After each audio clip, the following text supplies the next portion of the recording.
Sin in the Second City, Madams, Ministers, Playboys, and the Battle for America's Soul. By Karen Abbott. Narrated by Joyce Bean. Copyright 2007 by Karen Abbott. This unabridged audiobook is published by arrangement with Random House, an imprint of the Random House Publishing Group, a division of Random House Incorporated, and was produced in the year 2007 by Tantor Media Incorporated, which holds the copyright thereto. Author's Note: The Girls Who Disappeared. In 1905, a woman named Catherine Phelan said her first and final goodbye to the red-roofed cottages and soaring church spires of Ljubljana, Slovenia, and boarded a boat to America. 21 years old and a devout Catholic, she prayed about what lay ahead: work as a domestic and abuse from strange neighborhood men who tricked her into reciting English curse words. She raised 6 children, my grandmother among them, and experienced a heartbreak not uncommon to immigrants at the turn of the last century. A sibling who accompanied her on the trip from Europe ventured to Chicago and was never seen again. This sibling's disappearance became her lone defining trait.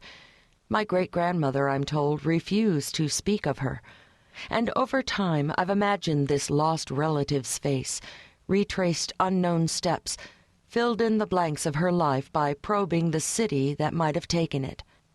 Chicago in that year experienced a particularly brutal crime wave, not since a mild-mannered killer stalked the grounds of the 1893 World's Fair had its citizens experienced such fear. A reign of terror is upon the city, declared the Tribune. No city in time of peace ever held so high a place in the category of crime-ridden, terrorized, murder-breeding cities as is now held by Chicago. The daily tallies of muggings, rapes, and homicides were troublesome enough, but a new threat, unfamiliar and therefore especially menacing, prepared to creep through Chicago. Young girls stepped from trains into a city steeped in smoke and sin, a stormy, husky, brawling city, as Carl Sandburg so affectionately wrote, and vanished without warning or word. Stories abounded, growing more detailed and honed with each retelling.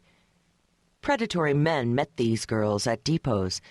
They professed love at first sight, promised work and shelter and protection.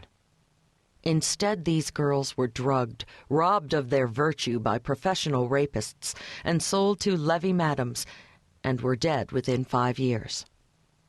Most of the brothels in the city's thriving vice district were indeed wicked, block upon block of dingy, anonymous 25-cent cribs, but one, in remarkably short order, became as well known as Chicago itself. In these pages, I tell the story of the Everleigh Club and its iconic madams, their libertine clients and bitter rivalries, and their battle to preserve the empire they so lovingly built. I want to stress that this is a work of non-fiction. Every character I describe lived and breathed, if not necessarily thrived, on the Levee's mean streets. Anything that appears in quotation marks, dialogue or otherwise, comes from a book, archival collection, article, journal, or government report. Before opening their world-famous club, the Everleigh sisters, too, were girls who disappeared, and they reconstructed their histories at a time when America was updating its own. To that end, this book is also about identity, both personal and collective, and the struggle inherent in deciding how much of the old should accompany us as we rush headlong into the new.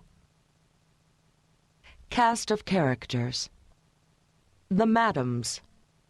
Minna Everleigh, the outspoken co-proprietor of the Everleigh Club, handled promotion, disciplined courtesans, and mingled in the parlors with her boys.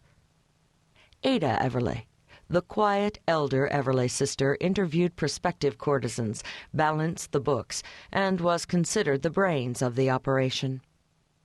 Vic Shaw, the established queen of the Levee until the Everleighs' arrival, resented the sisters'